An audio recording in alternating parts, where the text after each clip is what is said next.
Bismillahirrahmanirrahim. Alhamdulillah wassalatu wassalamu ala habibina Muhammad ibn Abdullah wa ala alihi wa ashabihi wa tabi'ina ila yaumiddin. Yang saya muliakan Habib Jindan, hafizahullah, Profesor Dr. Abdul Mu'ti, yang juga sahabat saya yang saya hormati, dan Dr. Andi sebagai moderator. Yang saya muliakan para habaib, para alim ulama, dan para tamu undangan, bapak-bapak dan ibu yang dirahmati Allah Subhanahu wa ta'ala. Setelah syukur kepada Allah dan salawat kepada Rasulnya, saya ingin menyampaikan pertama bahwa perspektif Al-Azhar itu mutatabiq dengan perspektif Hadramaut atau Madrasah Tarim yang fi muqaddimatihim Habib Umar bin Hafiz wata'anallahu ta'ala bi'ulumihi fid darain, dan para habaib yang ada di Tarim. Saya katakan mutatabiq, bukan mutaqarib, jadi identik. Kalau ditanya substansi apa yang dibawa oleh Al-Azhar di dalam panggung atau amanah dakwah, bagaimana Al-Azhar menempatkan dirinya, bagaimana Al-Azhar menghadirkan perannya, itu sama persis ya dengan upaya-upaya yang dilakukan oleh guru-guru kita, bil khusus sahibul kitab, yaitu Al-Habib Umar. Kenapa saya katakan mutatabiq?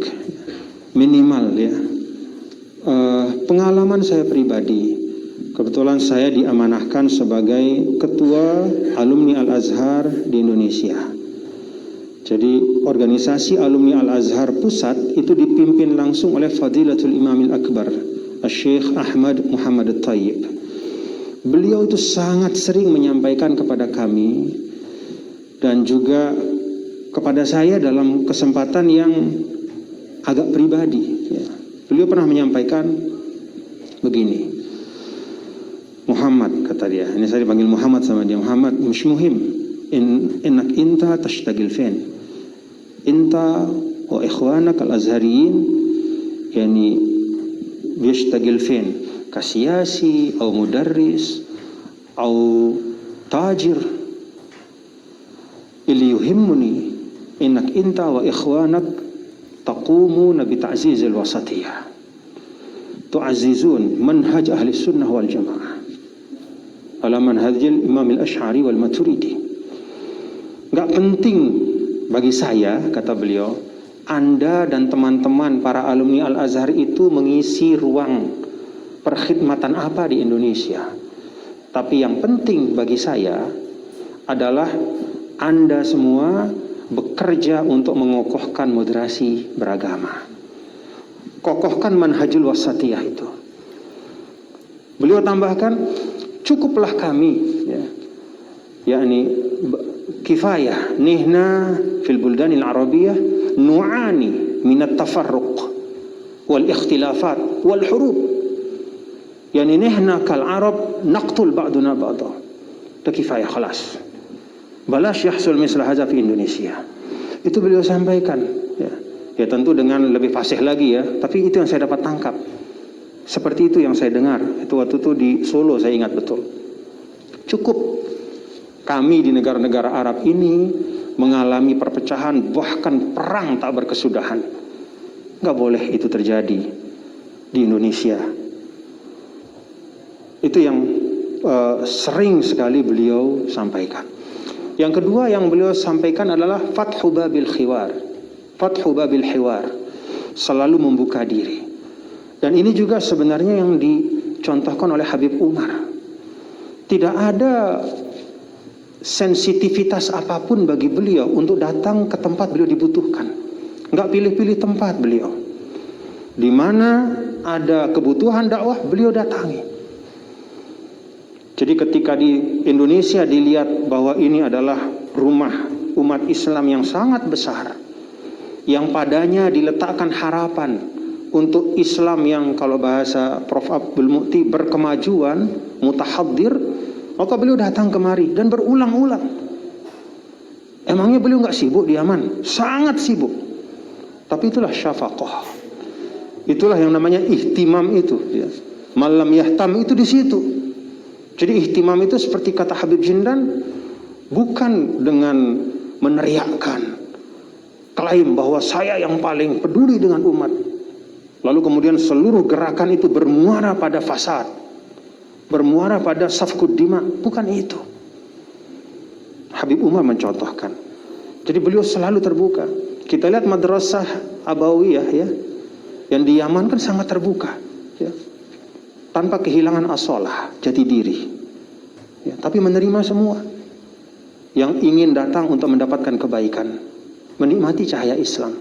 Dan itu yang juga sering disampaikan oleh Grand Sheikh, sehingga tidak segan ketika situasi sudah genting, terasa bahwa fitnah itu luar biasa, beliau menerima undangan dari pimpinan Katolik itu ya, gereja Paus Fransiskus itu di Vatikan.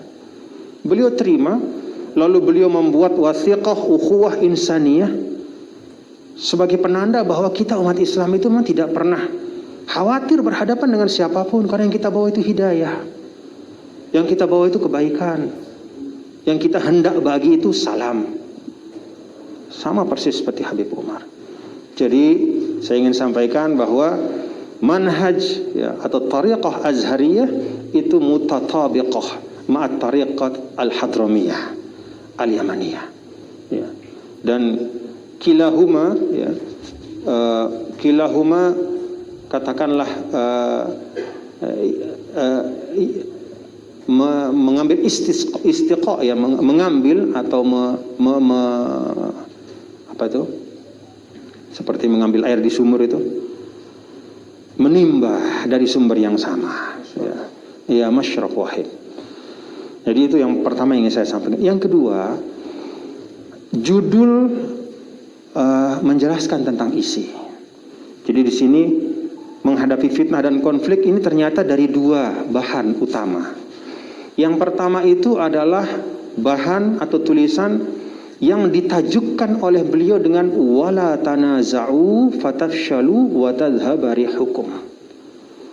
Kalau kita membuka tafsir, ini ayat ke-46 dari suratul Anfal. Dan ayat ini ya, itu bisa menggambarkan ya, dan istilah relevansinya Al-Quran setiap ruang dan waktu. Ketika Habib Umar menyuarakan wala tanaza'u di mimbar hari ini, mengambil dari ayat 46, seakan-akan ayat ini turun buat kita. Wa ati'ullaha wa rasulahu wa la tanaza'u fatafshalu wa tadhhaba rihukum wasbiru innallaha ma'as sabirin. Taat kepada Allah dan Rasulnya, jangan tanazu', berselisih. Beda pendapat nggak apa-apa, tapi berselisih, berkonflik. Fatafshalu, maka kalian semua akan gagal. Lebih dari itu, watadhhaba rihukum, marwahmu, kehormatanmu, kewibawaan kolektifmu sebagai umat Muhammad sallallahu alaihi wasallam itu akan hilang. Angin kita bakal hilang. Maksudnya haibah, kehormatan.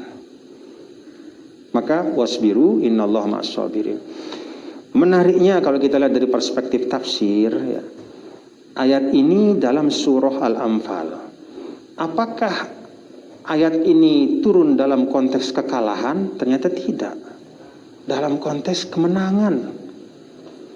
Jadi peringatan ya, untuk tidak terpecah, tidak konflik, tidak bermusuhan, itu Allah turunkan pada saat jaya-jayanya umat Islam. Kan Al-Anfal itu kan nazalat ba'da waqa'ati Badr al-Kubra. Dia kan turunnya setelah perang Badar. Dan kita tahu perang Badar itu dikunci atau ditutup dengan suatu kemenangan, kejayaan yang luar biasa. Tapi ternyata yang Allah turunkan itu bukan puji-pujian, ya, bukan katakanlah memberikan suatu ungkapan penghargaan yang hebat kepada umat, enggak. Allah menurunkan setelah kemenangan itu peringatan, ya, peringatan. Jadi untuk tidak berkonflik yang menyebabkan kita gagal dalam mewujudkan tujuan perjuangan dan juga menyebabkan kita kehilangan marwah kita sebagai umat. Nah, tapi ternyata ya rupanya kita ya ini untuk buat kita sih sebenarnya, bukan buat para sahabat ya. Cuman karena memang kan Al-Quran itu kan harus istilahnya ada munasabahnya supaya dia enak gitu ya. Maka orang-orangnya dulu sahabat, tapi sebenarnya ayat ini turunnya buat kita. Ya. Dan ternyata terbuktilah pada Uhud. Ya, jadi tanazuknya itu terbukti pada Uhud. Apa faktor tanazuk? Ya tadi itu surah Al-Anfal itu yang disampaikan oleh Al-Habib Jindan. Ya. Bahwa ternyata seringkali ya ini juga menjadi PR bagi kita. Seringkali semua hal baik yang kita dengung-dengungkan, yang kita teriakkan, ya, yang kita takbirkan, Allahu Akbar kita, ya. Kemudian ukhuwah Islamiyah kita yang sampai berbusa-busa kita omongin tuh. Begitu ada Al-Anfal, lewat itu semua. Al-Anfal itu kan rampasan perang, ya. Benda-benda materi duniawi itu. Ya pedang, ya perisai, ya uang, ya onta zaman dulu. Kalau sekarang mungkin jabatan politik, kekuasaan, uang, dan seterusnya. Status sosial. Jadi hilang semua ukhuwah Islamiyah itu. Nah di sini menurut saya Al-Habib Umar mentajukkan bukunya dengan wala tanaza'u untuk mengingatkan kita bahwa seruan-seruan kita itu harus kita jaga konsistensinya. Jangan kemudian begitu menerima satu batu uji hilang begitu saja. Nah di sini saya baca ya Habib Umar tadi setelah dikutip oleh Habib Jindan ya. Beliau memberikan satu petunjuk yang sebenarnya petunjuk ini sebenarnya nggak susah-susah banget lah kira-kira gitu ya. Kalau kita mau itu nggak susah-susah banget gitu. Yang pertama ta'khuduna bima ta'rifun. Jadi ya kita ambil apa-apa yang baik yang sudah menjadi tradisi kebaikan di tengah-tengah kita. Kalau kita misalnya ini katakanlah secara sosial kita sudah baik guyub dengan lingkungan kita, ukhuwahnya sudah bagus, hukukul jironnya terjalin dengan baik. Jangan gara-gara beda pilihan politik putus hubungan. Ta'khuzuna bima ta'rifun. Jaga, pegang itu. Apa yang udah baik itu kita pegang. Perintah-perintah agama yang memang kita tahu dengan hati kita, hal-hal yang baik yang tumbuh berkembang di tengah kita, kita jaga. Wa tada'una ma tunkirun. Lalu yang kedua, ya kita tinggalkan hal-hal yang memang enggak sesuai dengan tuntunan Al-Quran, Rasulnya, dan juga para ulama. Lalu tuqbiluna ala amri khassatikum. Prioritaskan untuk menata mulai dari internal kita. Jadi yang kita kejauhan ngelihat ya. Kita belum beres, kita udah lihat rumah tangga orang. Kita udah lihat kita nilai orang. Entah kita sebut organisasi yang lain atau apa. Beresin aja dulu. Tuqbiluna ala amri khassatikum. Kita fokus. Kan kata ulama fa'inal jibala minal hasa. Katakanlah kalau perjuangan itu ibarat seperti membangun gunung yang tinggi, ya gunung itu kan mulainya dari kerikil-kerikil kecil. Artinya mulai dari diri kita. Dan Islam kan juga memberikan perhatian sangat kuat kepada proses tazkiyah yang sering juga Habib Umar sampaikan ya, membersihkan jiwa. Yatlu yu'allim, di tengahnya yuzakki. Kama arsalna fikum rasulan minkum yatlu alaikum ayatina wa yuzakkikum wa yu'allimukumul kitab. Sehingga para ulama mengatakan yuzakki itu seperti jembatan antara yatlu dengan yu'allim. Sekadar membaca saja, membaca nih yatlu, yu'allim mengamalkan. Antara membaca dengan mengamalkan itu perlu tazkiyah, perlu kesadaran, perlu hati yang baik, supaya pengetahuan itu berbuah maslahat. Nah ini juga menurut saya madrasah dari Habib Umar yang sangat menonjol ya, membersihkan hati. Dan itu yang ada sebenarnya pada judul yang kedua ya, bahwa solusi, ya, jalan yang kita pedomani dalam situasi seperti ini adalah sidqus silah, ya, billah wa rasulihi. Jadi memperbaiki hubungan kita kepada Allah Ta'ala dan Rasulnya. Wallahu a'lam bishawab. Terima kasih. Assalamualaikum warahmatullahi wabarakatuh.